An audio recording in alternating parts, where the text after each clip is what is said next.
बहुत वर्ष पहले एक राजा की दो रानियां थीं। बड़ी रानी शोभा बहुत अच्छे स्वभाव की दयावान स्त्री थी। छोटी रानी रूपा बड़ी कठोर और दुष्ट थी। बड़ी रानी शोभा की एक पुत्री थी, नाम था देवी। रानी रूपा के भी एक बेटी थी, नाम था तारा। रानी रूपा बड़ी चालाक और महत्वाकांक्षी स्त्री थी। वो चाहती थी कि राज्य की सत्ता उसके हाथ में रहे। राजा भी उससे दबा हुआ था। रानी रूपा बड़ी रानी और उसकी बेटी से नफरत करती थी। एक दिन उसने राजा से कह दिया कि रानी शोभा और देवी को राजमहल से बाहर निकाल दिया जाए। राजा रानी रूपा की नाराजगी से डरता था। उसे लगा कि उसे वही करना पड़ेगा जो रूपा चाहती है। उसने बड़ी रानी और उसकी बेटी को राजमहल के बाहर एक छोटे से घर में रहने के लिए भेज दिया। लेकिन रानी रूपा की घृणा इससे भी नहीं हटी। उसने देवी को आज्ञा दी कि वो प्रतिदिन राजा की गायों को जंगल में चराने के लिए ले जाया करे।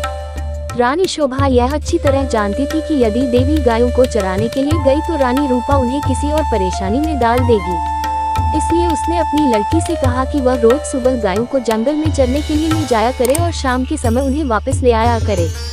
देवी को अपनी माँ का कहना तो मानना ही था, इसलिए वह रोज सुबह गायों को जंगल में ले जाती।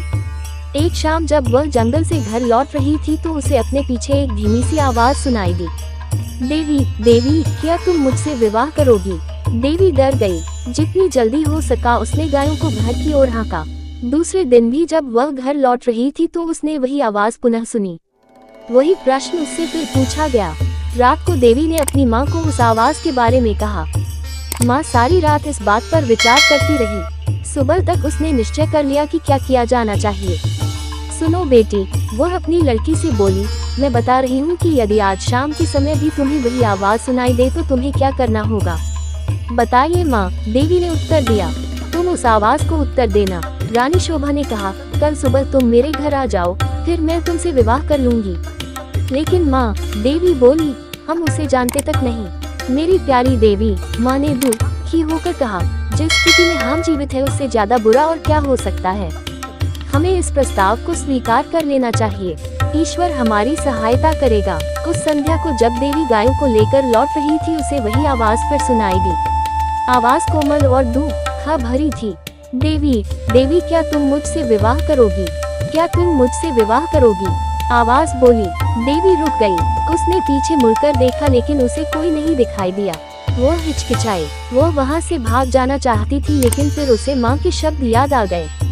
वो जल्दी से बोली, हाँ, यदि तुम कल सुबह मेरे घर आ जाओ तो मैं तुमसे विवाह कर लूंगी। तब वह बड़ी तेजी से गायों को हाँकती हुई घर चली गई। अगले दिन सुबह रानी शोभा जरा जल्दी उठ गई। उसने जाकर बाहर का दरवाजा खोला, देखने के लिए कि कोई प्रतीक्षा तो नहीं कर रहा। वहाँ कोई भी न था। अचानक उसे एक धक्का सा लगा और वह स्तब्ध रह गई। एक बड़ा अजगर कुंडली मारे सीढ़ियों पर बैठा था। रानी शोभा सहायता के लिए चिल्लाई। देवी और नौकर भागे भागे आए कि क्या बात है। तभी एक आश्चर्यजनक बात हुई।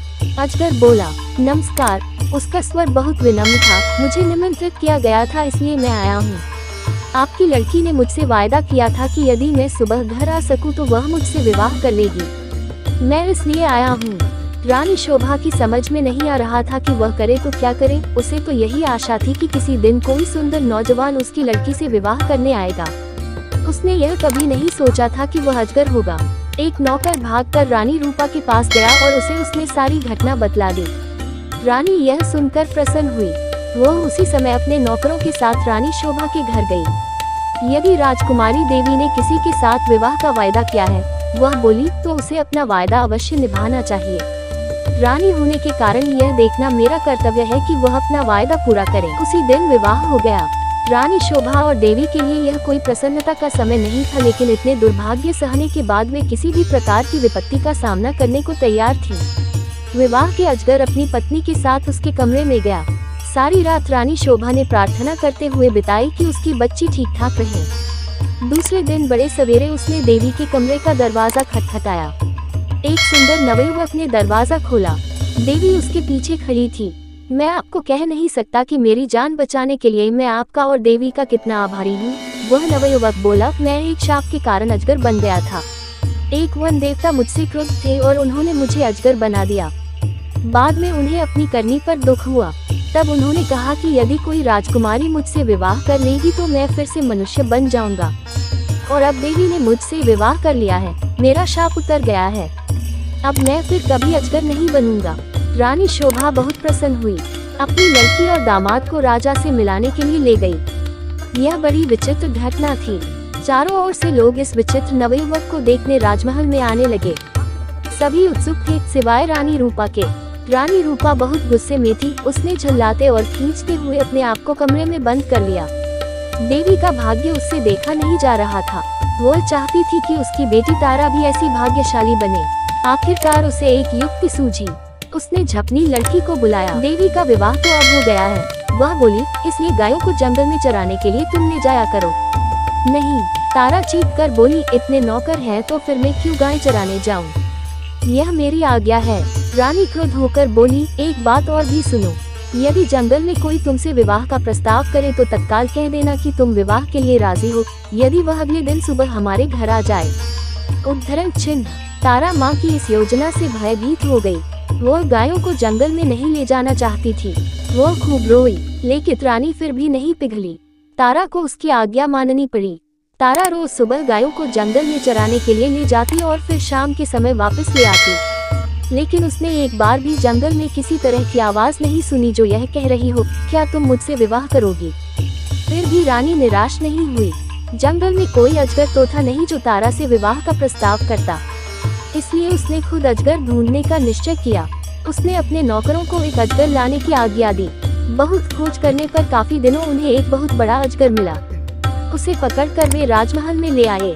आखिरकार रानी का अभिप्राय पूरा हो गया और उसने तारा का विवाह इस अजगर से कर दिया। अब रानी को संतोष हुआ। विवाह की रात तारा तथा अजगर को एक कमरे में बंद कर दिया गया। रानी अधीरता से सुबह की प्रतीक्षा कर रही थी। रानी रूपा ने सवेरे सवेरे ही लड़की के कमरे का दरवाजा खटखटाया, लेकिन कोई उत्तर न मिला।